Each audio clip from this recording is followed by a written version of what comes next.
बनी पार्क स्थित national Vidyashram senior secondary school में किस तरह से विद्यार्थियों को प्रशिक्षण दिया जाता है जिससे छात्रों का सर्वांगीण विकास हो सके।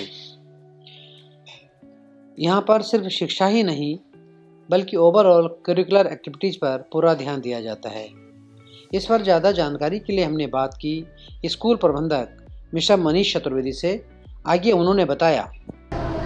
National Vidyashram senior secondary school English medium का आरबीएसई से संबंधित एफिलिएटेड विद्यालय है और ये नर्सरी क्लास से लेकर के 12th क्लास तक शानदार शैक्षणिक माध्यम के अंदर अपनी सेवाएं दे रहा है। इस विद्यालय के सभी शिक्षक विद्यार्थी जितने भी छात्र छात्राएं हैं उनके सर्वांगीण विकास के लिए काम कर रहे हैं और विद्यालय भी छात्र और छात्राओं को जो शिक्षा देता है उसके अंदर सिर्फ पुस्तकीय ज्ञान नहीं है, उसके अंदर पुस्तकीय ज्ञान के अलावा उनका सांस्कृतिक विकास भी किया जा रहा है और खेलकूद प्रतियोगिताओं के द्वारा उनका शारीरिक विकास भी किया जा रहा है।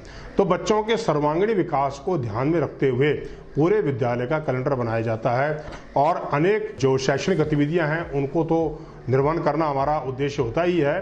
साथ साथ में हम अनेक प्रकार की सांस्कृतिक प्रतियोगिताओं का आयोजन भी विद्यालय के अंदर करते हैं। प्रत्येक शनिवार को यहाँ पर अनेक प्रकार की प्रतियोगिताओं का आयोजन होता है, सांस्कृतिक प्रतियोगिताओं का आयोजन होता है पूरे वर्ष पर्यंत।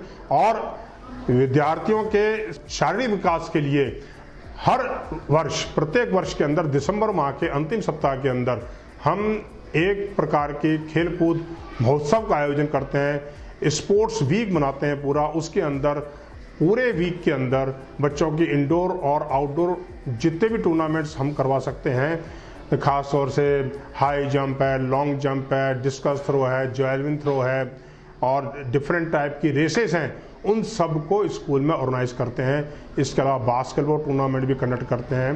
टेनिक्वेट टूर्नामेंट के अंदर हमारे विद्यालय की टीम स्टेट लेवल और नेशनल लेवल के ऊपर पार्टिसिपेट करती है।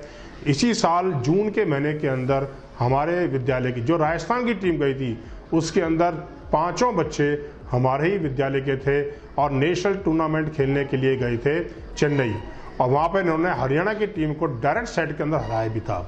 तो बच्चों के सर्वांगीण विकास के लिए ये विद्यालय सतत कार्य कर रहा है और विद्यार्थियों को इस प्रकार से तैयार किया जाता है कि वो आने वाले समय में, आने वाले भविष्य के अंदर वो अपनी सभी समस्याओं का समाधान खुद अपने बलबूते पे कर सकें और देश और समाज का दोनों का नाम, अपने परिवार का नाम रोशन कर सकें। सर, स्कूल अपना कब से चल रहा है? स्थापना कब हुई थी? स्कूल की स्थापना 1982 के अंदर हुई थी, 1982 के अंदर। कैसे स्टार्ट होता है, क्लासेस कहाँ से स्टार्ट? जब 1982 के अंदर स्कूल को एस्टैब्लिश किया गया था उस समय विद्यालय मात्र प्री प्राइमरी लेवल का था, नर्सरी एलकेजी यूकेजी क्लास यहाँ पर चल रही थी। उसके बाद में धीरे धीरे करते करते इसको सीनियर सेकेंडरी लेवल तक लेके गए हैं, जिसमें साइंस और कॉमर्स दोनों स्ट्रीम्स के अंदर आज की तारीख में अंग्रेजी माध्यम इंग्लिश मीडियम के अंदर पढ़ाई हो रही है। स्कूल का रिजल्ट किस तरह का रहता है हर वर्ष? स्कूल का रिजल्ट हमेशा 100% ही रहता है और विद्यार्थी यहाँ से कॉमर्स के जो बच्चे हैं, कई बच्चे यहाँ से सीए बन के निकल चुके हैं। हमारे जो बच्चे यहाँ से 12th कॉमर्स के अंदर पास आउट होकर के निकले हैं, आगे चल कर के वो सीए बने हैं और हमारे स्कूल के जो बच्चे हैं वो आईआईटी की परीक्षा के अंदर पास करके आईआईटी के इंजीनियर भी बने हैं और अनेक इंजीनियरिंग कॉलेजेस के अंदर भी पढ़ रही हैं। दीपावली मनाने के लिए मैं एक ही संदेश देना चाहूँगा हमारे छात्र छात्राओं को कि स्टूडेंट्स को इस चीज़ को ध्यान में रखना चाहिए कि दीपावली मनाएं।